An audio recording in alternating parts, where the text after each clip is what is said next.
ଆପଣମାନଙ୍କୁ ଶ୍ୱାସ ରୋଗର ଉପକ୍ରମ ବିଷୟରେ କହିବାକୁ ଯାଉଛି। ଶ୍ୱାସ ରୋଗର ଉପକ୍ରମ ହେଉଛି ଶ୍ୱାସ ରୋଗ ଏକ ରୋଗ ଯାହାଦ୍ୱାରା ଫୁସ୍ଫୁସ୍ରେ ଥିବା ବାୟୁନଳୀ ଉତ୍ତେଜିତ ହୋଇଥାଏ ଏବଂ ଯାହାଦ୍ୱାରା ବାୟୁନଳୀଟି ଫୁଲି ଯାଇଥାଏ ଏବଂ ଶ୍ୱାସ ନେବାରେ କଷ୍ଟ ହୋଇଥାଏ। ଶ୍ୱାସ ରୋଗର ପ୍ରମୁଖ ଲକ୍ଷଣ ଗୁଡ଼ିକ ହେଉଛି ଶ୍ୱାସ ନେବାରେ କଷ୍ଟ ହୋଇଥାଏ ଏବଂ ଧ୍ୱନି ହୋଇଥାଏ ଏବଂ ହକାକାର ହୋଇଯାଇଥାଏ। ଶ୍ୱାସ ରୋଗ ଦ୍ୱାରା ଶ୍ୱାସ ରୋଗ ଏକ ଲକ୍ଷଣ ଏକ ଦୀର୍ଘକାଳୀନ ରୋଗ ଯେଉଁଥିରେ ବଢ଼ିଯାଇଥାଏ। ଶ୍ୱାସ ରୋଗର ସଂଜ୍ଞା ଉପରେ ମୁଁ କହିବାକୁ ଯାଉଛି। ଶ୍ୱାସ ରୋଗର ସଂଜ୍ଞା ହେଉଛି ଶ୍ୱାସ ରୋଗ ହେଉଛି ଦୀର୍ଘକାଳୀନ ରୋଗ ଯେଉଁଥିରେ ଫୁସ୍ଫୁସ୍ରେ ଥିବା ବାୟୁନଳୀ ଉପରେ ପ୍ରଭାବିତ କରିଥାଏ ଏବଂ ଫୁସ୍ଫୁସ୍ରେ ଥିବା ବାୟୁନଳୀ ଫୁଲି ଯାଇଥାଏ, ଯାହାଫଳରେ ଶ୍ୱାସ ନେବାରେ କଷ୍ଟ ହୋଇଥାଏ। ଏବେ ମୁଁ ଆପଣଙ୍କୁ ଶ୍ୱାସ ରୋଗର କେଉଁ କାରଣ ଦ୍ୱାରା ଶ୍ୱାସ ରୋଗ ହୋଇଥାଏ ତାହା କହିବାକୁ ଯାଉଛି। ପ୍ରଥମେ ଜନ୍ମଗତ ତତ୍ତ୍ୱ। ଜନ୍ମଗତ ତତ୍ତ୍ୱ ଶ୍ୱାସ ରୋଗର ଏକ ପ୍ରମୁଖ କାରଣ ଅଟେ। ଯଦି ଆପଣଙ୍କ ପରିବାରରେ କାହାରି ବି ଶ୍ୱାସ ରୋଗରେ କେହି ଜଣେ ବି ପୀଡ଼ିତ ଅଛନ୍ତି, ତାହେଲେ ସନ୍ତାନକୁ ମଧ୍ୟ ଶ୍ୱାସ ରୋଗ ହେବାର ସମ୍ଭାବନା ଅଛି। ଧୂମପାନ ଦ୍ୱାରା ଶ୍ୱାସ ରୋଗ ହେବାର ମଧ୍ୟ ସମ୍ଭାବନା ଅଛି, କାରଣ ଧୂମପାନରେ ଥିବା ବାୟୁଗୁଡ଼ିକ ବାୟୁନଳୀ ଦ୍ୱାରା ଫୁସ୍ଫୁସ୍କୁ ଯାଇଥାଏ ଏବଂ ଯାହାଫଳରେ ଶ୍ୱାସ ରୋଗ ହେବାର ସମ୍ଭାବନା ଅଛି। ଧୂଳି ଶ୍ୱାସ ରୋଗର ଏକ ପ୍ରମୁଖ ଲକ୍ଷଣ।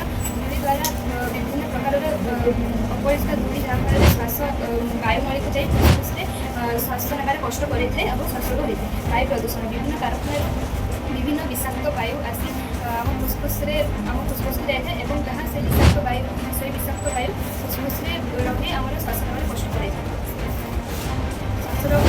ଶ୍ୱାସ ରୋଗର କୋଉ ଲକ୍ଷଣ ହୋଇଥିଲେ ଶ୍ୱାସ ରୋଗ ହୋଇଛି ବୋଲି ଜାଣିପାରିବେ। ଲକ୍ଷଣ ଗୁଡ଼ିକ ହେଉଛି କଫ କାଶ ହେବା।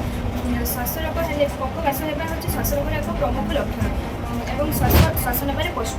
କାହିଁକି ଶ୍ୱାସ ନେବାରେ କଷ୍ଟ ହୋଇଥାଏ? କାହିଁକିନା ଯଦି ଫୁସ୍ଫୁସ୍ରେ ଥିବା ବାୟୁନଳୀ ଯଦି ଉତ୍ତେଜିତ ହୋଇଥାଏ ତାହେଲେ ଶ୍ୱାସ ନେବାରେ କଷ୍ଟ ହୋଇଥାଏ।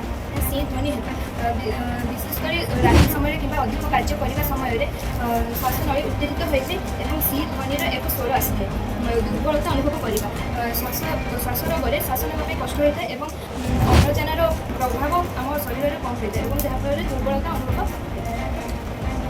ଏବେ ଶ୍ୱାସନଳୀର ଚିକିତ୍ସା ବିଷୟରେ ଆପଣଙ୍କୁ କହିବାକୁ ଯାଉଛି। ଅମ୍ଳଜାନ ଚିକିତ୍ସା। ଶ୍ୱାସ ରୋଗ ଦ୍ୱାରା ଅମ୍ଳଜାନର ପରିମାଣ ଆମ ଶରୀରରେ କମ୍ ହୋଇଥାଏ ଏବଂ ଯାହାଫଳରେ ଅମ୍ଳଜାନ ଚିକିତ୍ସା କରିବା ଦ୍ୱାରା ଅମ୍ଳଜାନର ପରିମାଣ ଆମ ଶରୀରରେ ଅଧିକ ହୋଇଥାଏ ଏବଂ ଶ୍ୱାସ ରୋଗ। ତାପରେ ଶ୍ୱାସନଳୀ ପ୍ରସାରକ ଔଷଧ। ଶ୍ୱାସନଳୀ ପ୍ରସାରକ ଔଷଧ ଏକ ଔଷଧ ଭାବରେ କାର୍ଯ୍ୟ କରିଥାଏ, ଯାହାକି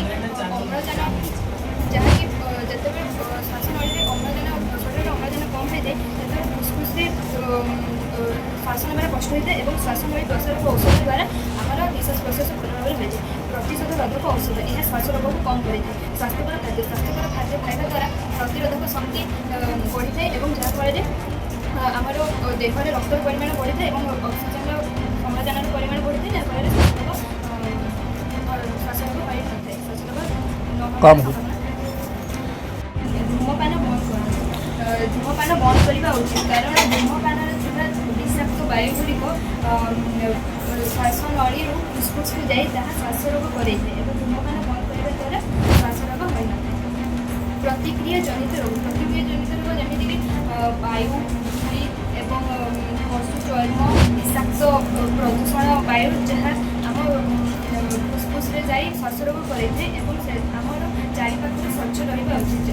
ବାସସ୍ଥାନରେ ମଧ୍ୟ ସ୍ୱଚ୍ଛ ରହିବା ଉଚିତ, ଯାହାଫଳରେ ଶ୍ୱାସ ରୋଗ ହୋଇନଥାଏ। ତାଜା ପରିବେଶରେ ରହିବା ମାତ୍ରେ ଆମର ନିଶ୍ୱାସ ପ୍ରଶ୍ୱାସ ଭଲ ଭାବରେ ହୋଇଥାଏ ଏବଂ ମନ ଶାନ୍ତି ଥାଏ, ଯାହାଫଳରେ ଶ୍ୱାସ ରୋଗ ହୋଇନଥାଏ। ଗଭୀର ଶ୍ୱାସ ନେବା ଉଚିତ। ଏକ ନିୟମିତ ଭାବେ ଆମେ ଗୋଟିଏ ସମୟରେ ଗଭୀର ଶ୍ୱାସରେ ନେବା ଉଚିତ, କାରଣ ଗଭୀର ଶ୍ୱାସ ନେବା ଫଳରେ ଆମର ନିଶ୍ୱାସ ପ୍ରଶ୍ୱାସ ଭଲ ଭାବରେ ହୋଇଥାଏ ଏବଂ ଶ୍ୱାସ ରୋଗ ହୋଇନଥାଏ। ରୋଗ ଚିହ୍ନଟ ପରୀକ୍ଷଣ। କେଉଁ ପରୀକ୍ଷଣ କରିବା ଦ୍ୱାରା ଆମେ ଜାଣିପାରିବା କି ଆମର ଶ୍ୱାସ ରୋଗ ହୋଇଅଛି? ରଞ୍ଜନ ରଶ୍ମି କରିବା ଦ୍ୱାରା ଆମର ଫୁସ୍ଫୁସ୍ର କାର୍ଯ୍ୟକୁ ଦର୍ଶାଇଥାଏ ଏବଂ ଜଣାପଡ଼ିଥାଏ କି ଆମ ଶ୍ୱାସ ରୋଗ ହୋଇଛି। ଚିତ୍ରଣ ପରୀକ୍ଷଣ କରିବା ଦ୍ୱାରା ଆମର ଫୁସ୍ଫୁସ୍ ଏବଂ ବାୟୁନଳୀର କାର୍ଯ୍ୟକୁ ଦର୍ଶାଇଥାଏ। ଫୁସ୍ଫୁସ୍ କାର୍ଯ୍ୟ ପରୀକ୍ଷଣ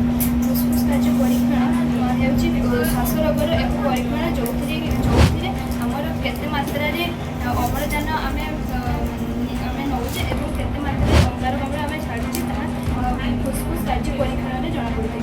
ଧମନୀ ରକ୍ତ ଗ୍ୟାସ୍ ପରୀକ୍ଷା। ଧମନୀ ରକ୍ତ ଗ୍ୟାସ୍ ପରୀକ୍ଷାରେ କେତେ ମାତ୍ରାରେ ଅମ୍ଳଜାନ